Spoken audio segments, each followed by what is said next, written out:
Let's talk about the movement for a little bit. Do people fully understand what Black Lives Matter is about? I know it started as a hashtag, it went from being a hashtag to a movement, but it's also become this thing that I think it's like almost like a blank screen onto which people project whatever they think it is. Yeah, what do you think it is? And I don't think that that's necessarily a bad thing. I think that we were out in the street in Ferguson and, everybody saw what was happening and the protests spread all across the country and that became what we now call Black Lives Matter. Right. And I think the beauty of it is that there's no central organizing committee that people sort of get to own the movement where they are. And I think that's a beautiful thing. I think what we saw in the 60s was this idea of that there was a leadership class of people who were then leading everybody. And the consequence of that was you kill the leaders, you kill the movement.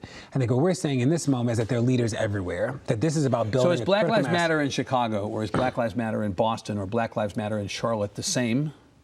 Yeah, so there's an organization. There's common DNA. Yeah, so there's. Right. I think there's a commitment to equity and justice that runs through everybody who thinks about the movement. But this is not top-down. This is not a top-down space. And again, there's this misunderstanding that there's a movement that happens to have the same name, but nobody started the movement, right? That if anything, the people in St. Louis sort of came outside.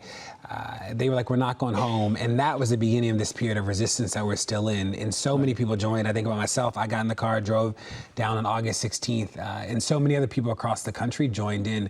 But it is supposed to be a space that evolves as people grow, right? It grows as people grow. And we think about the work differently. I do think that the shift is happening, not just focusing on the police in this moment, but under the threat of Trump. So many other issues become really It's going important. to extend out from just a focus on criminal justice or policing to other things. I mean, I think it already has in cities across the country, right? That we have to talk about the Affordable Care Act. We have to talk about the racial, the wealth gap, right? All of these things come into play.